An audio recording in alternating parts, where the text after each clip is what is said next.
Et nous allons voir ensemble comment traduire un énoncé en langage mathématique. Bien, il y a 6 étapes. Nous allons les passer les unes après les autres. Donc, l'étape numéro 1, je prends le temps de bien lire l'énoncé du problème et de chercher à comprendre tous les mots. Étape numéro 2, j'identifie les variables. Étape numéro 3, j'écris en mots tous les éléments du problème mathématique. Étape 4, j'insère la variable et les nombres dans le modèle. Étape 5, j'isole la variable et finalement, étape 6, je vérifie ma réponse.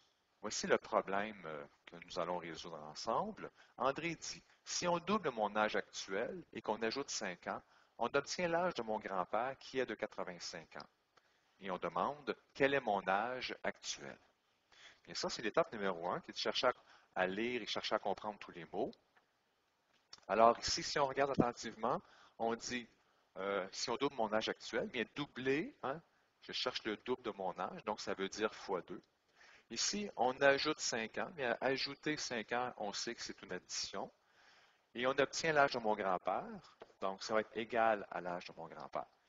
Et on cherche mon âge actuel. Donc ça, c'est pour l'étape numéro 1. L'étape numéro 2, en fait, c'est d'identifier là où les variables. Bien ici, on cherche mon âge actuel. Donc, les variables sont en lien avec ce que je cherche. Donc, mon âge actuel, je ne le connais pas. Donc, je vais indiquer mon âge actuel égale x. L'étape numéro 3, donc je vais écrire en mots tous les éléments du problème mathématique. Bien ici, on dit que si on double mon âge actuel, bien ici, je vais écrire le double de mon âge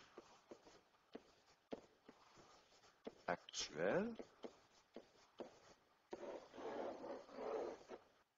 Donc, si je double mon âge actuel et que j'ajoute 5 ans,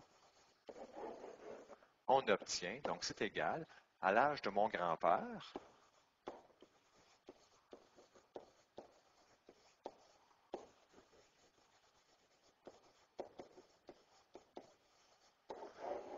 alors ça c'est l'étape numéro 3. L'étape numéro 4, donc c'est d'insérer la variable et les nombres dans ce modèle.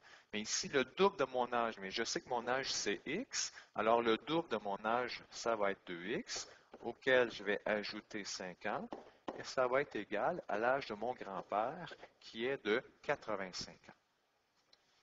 Bien, je vais faire un peu d'espace.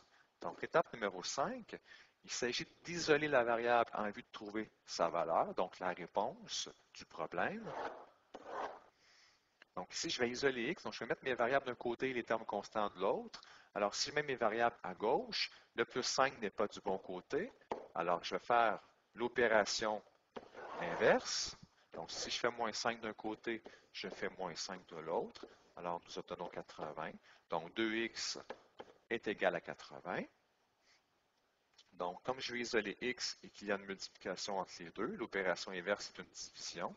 Donc, si je divise par 2 d'un côté, je dois diviser par 2 de l'autre. Alors, notre résultat, x égale 40 ans. Alors, mon âge actuel est de 40 ans. Donc, l'étape numéro 6, il s'agit de vérifier la réponse, donc voir si ma réponse fait du sens.